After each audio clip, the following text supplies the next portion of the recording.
Eu sempre fiquei curioso sobre o que você pensa do tempo. É óbvio que isso aí poderia dar uma conversa de dias ou anos, talvez de todo o tempo das nossas vidas, mas assim, como um especialista no minério, naquilo que em última análise tem mais tempo entre não, com certeza. Tudo o tempo, que existe.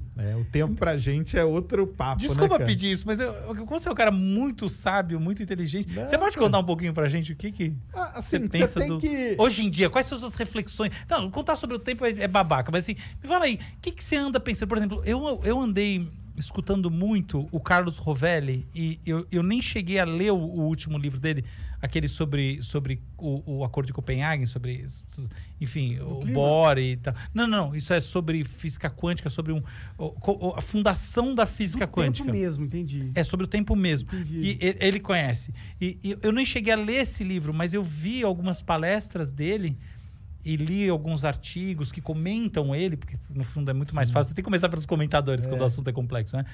E eu fiquei pensando, porra, mas que visão incrível do tempo. E eu acho que a visão do tempo está mudando hoje em dia. E é engraçado porque esse é um momento meio pós-pandêmico, ou quase pós-pandêmico, em que o tempo se tornou assim de novo, né? A gente está tipo 2 anos em que a gente fala assim, poxa, mas hoje é segunda ou hoje é quarta? Né? O tempo, do ponto de vista da experiência, está meio que perdido. A percepção foi desgastada. E agora a gente volta com essa força toda de, porra, cara, o tempo, né? Então tem toda uma discussão. Pensa bem, gente, já faz algum tempo que a gente não olha e fala, cara, vai ter o Natal agora, vai ter o ano... Não, ano passado, que diferença fazia? Que dia que era? Você vai ficar lá dentro da tua casa e acabou. Então, me fala aí, como você anda pensando? Eu acho que essa fase aí da pandemia e tal foi a melhor coisa para mostrar pro pessoal como que o tempo é um negócio relativo, cara. Com certeza. As pessoas, a gente lê, né? Fala, o tempo é relativo, que não sei o quê. Agora nós vivemos na pele. Então o pessoal brinca, né? Não, paramos aqui, vamos direto para 2022, ou sei lá para quando, né? Que vai acabar mesmo e tal, essa confusão toda. Mas o fato das pessoas começaram a prestar atenção, ficar só em casa. Foi um negócio, cara, que mudou, assim, totalmente a percepção do tempo, cara. Passa mais devagar quando tá só em casa, né? Então, totalmente relativo. Na verdade, não mudou nada. São as mesmas horas. Mas mudou tudo. Só que o cara que fica em casa agora, antes ele ficava no trânsito, antes ele ia na empresa, tomava cafezinho, não sei o quê. Na hora que ele via no final do dia, cara, trabalhei 3 horas. Em casa, tô cansado pra caramba. Por quê? Porque ele ficou trabalhando direto. É o chefe pedindo, o outro não sei o quê. Cara, trabalhei 8 horas. Caramba, fazia tempo que eu não trabalhava 8 horas. Mas você não ia pra trabalhar todo dia?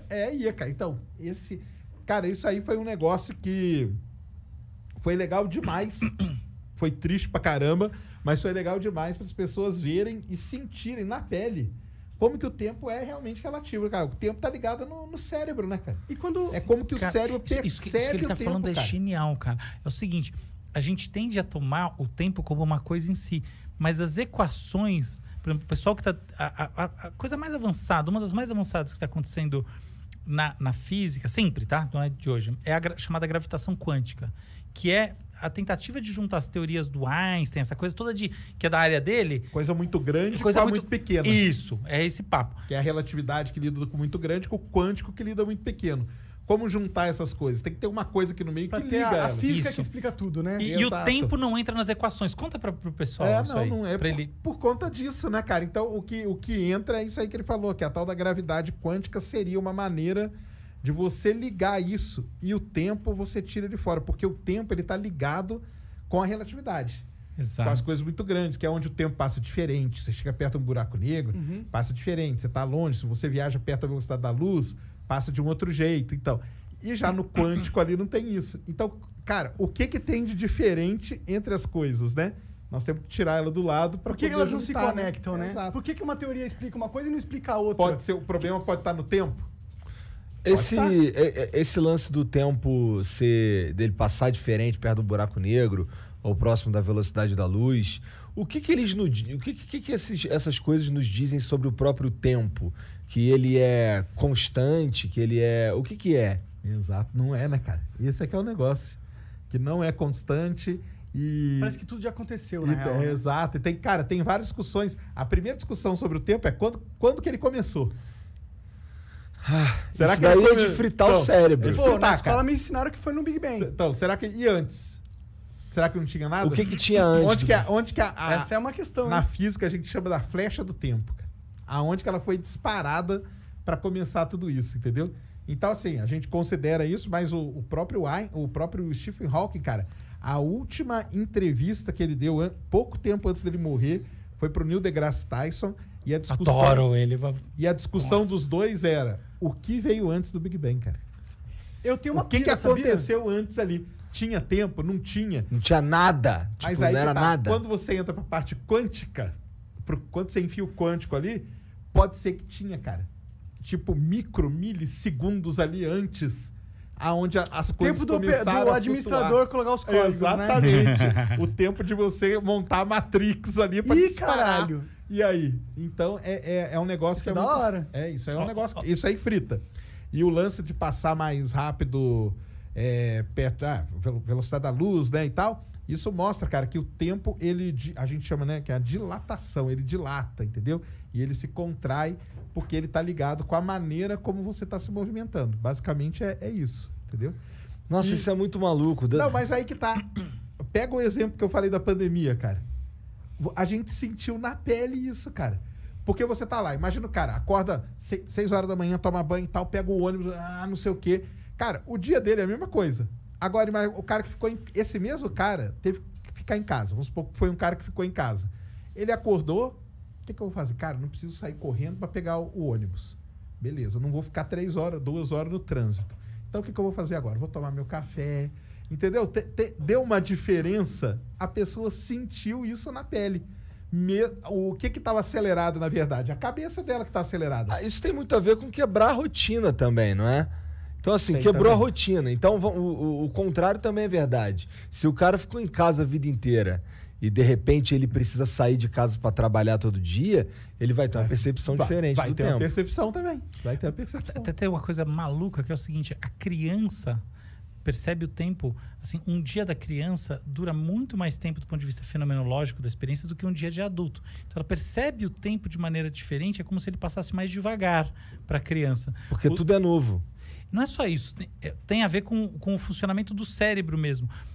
O que o Sérgio falou é a grande verdade. Assim, a grande tendência hoje em dia é entender que não existe o tempo. O tempo é um feixe de sentidos, tá? Então, por exemplo, a gravidade atrai o tempo, tá? Então, seus pés são mais velhos que a sua cabeça. Porque, em última análise, seus pés estão mais próximos da Terra, que é uma grande massa que vai puxá-la, tá? Então, o seu pé está andando, tá aqui dentro desse invólucro do ponto de vista de atrações maior do que esse invólucro de atrações que está na sua cabeça. A diferença é mínima. Mas é isso. 2 relógios em 2 posições diferentes, um mais alto que o outro, vão medir o tempo de maneira diferente, se esses relógios forem muito precisos, Isso aí etc. a gente mostra com os satélites que estão em volta da Terra. Exato. Você tem que GPS, Você por tem que exemplo. acertar o GPS, exatamente. Ele tem um relógio atômico ali. Caralho, É. não que sabia ele tem- disso. Aliás, isso aí não é blá, blá, blá. é uma das provas que a relatividade existe. É essa. Exato. É essa. Você tem que ajustar o relógio e acertar. São relógios atômicos ultra mega precisos, lá na casa do microsegundo, que dá uma pequena diferença. Dá, cara. Mas isso aí, na hora que você vai jogar a bomba na Se a gente for janela do Não faz- vizinho... Mais do que isso, vai na fazer hora do diferença. GPS faz diferença. No dia a dia das pessoas. GPS dá Vai fazer bucha. diferença. Da bucha, sim, faz diferença total. Mas olha que interessante. Então, o que o Sérgio está falando, ele tem 2 verdades. Tem essa verdade física e tem a outra verdade que é psicológica. O tempo psicológico, ele é relativo e ele muda ao longo da vida. Então, a gente, criança, vê esse tempo passar mais devagar. Pensa um verão na sua infância. Nossa Senhora! E pensa quanto tempo demorou para passar a 8ª série. Meu Deus! Não, a minha infância foi muito Cara, maior durou- do que os últimos 10 anos. Nossa senhora. Não tenha dúvida disso. É maior do que a sua vida inteira, do que todo o resto. É sempre assim. Então tem isso. Mas tem uma outra coisa que é muito interessante de pensar, que ela não está mais só no nível da psicologia. Ela está meio nesse encontro da física com a psicologia, com a neurociência. Porque é o seguinte, olha só. Eu olho você.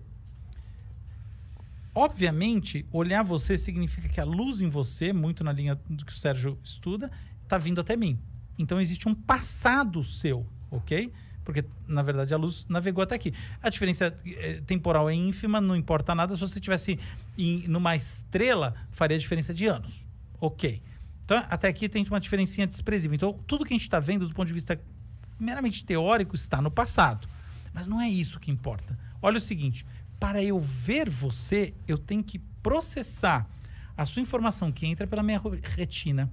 Ela vai navegar até uma área chamada núcleo geniculado do tálamo. Do tálamo, ela vai passar para o córtex occipital, que é uma área de visão. V1, V3, córtex parietal, córtex frontotemporal, vai puxar coisa dali no hipocampo de memória para reconhecimento, ela dá um monte de coisa, até eu olhar. E quando a gente vê alguém, a gente não vê uma imagem física como um objeto que a gente não sabe o que é. Existem algumas agnosias, que são doenças, déficits neurológicos, fazem a gente ver assim. Você vê uma pessoa e você fala, que raios que é isso? Mas precisam ser casos de muita lesão cerebral pra você ver assim. E você não saber o que é que você tá vendo? Não, você sabe até que é alguma... Você não sabe...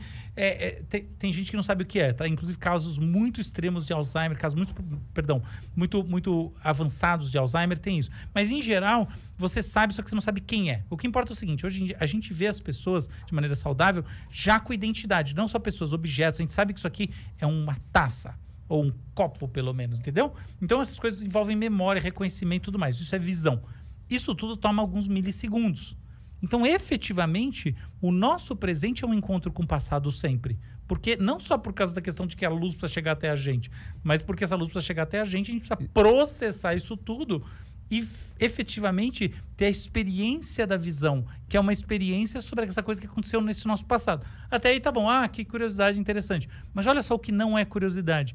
Se a nossa relação é com o passado e a gente está cada vez mais imerso no universo digital em que as coisas mudam muito rapidamente, eventualmente o que vai acontecer é que a capacidade de encontrar o que está acontecendo de maneira sincrônica com as outras pessoas vai diminuir, ou melhor, ela já está diminuindo. Então a gente cada vez mais está fora de sintonia por causa disso. E aí você tem um outro elemento que não é só a experiência, a formação, que essas coisas são milissegundos, mas enfim, é tempo, mas é pouco. Mas é o seguinte, pensa, por exemplo, você está falando com alguém e dá um delay de voz, ok? Uma coisa normal, todo mundo percebe. Agora, pensa que você está dentro, por exemplo, de novo, do metaverso e você tem delays de relacionamento com as pessoas em todas as partes. Você já parou para pensar quanta coisa já aconteceu entre o momento que você conseguiu entender alguma coisa e efetivamente essa coisa ganhou sentido para alguém que está do outro lado do mundo? Quer dizer, já rolou muita coisa. Então a gente está cada vez mais, na minha visão, ampliando esse espaço entre o tempo presente de cada uma das pessoas. Com certeza.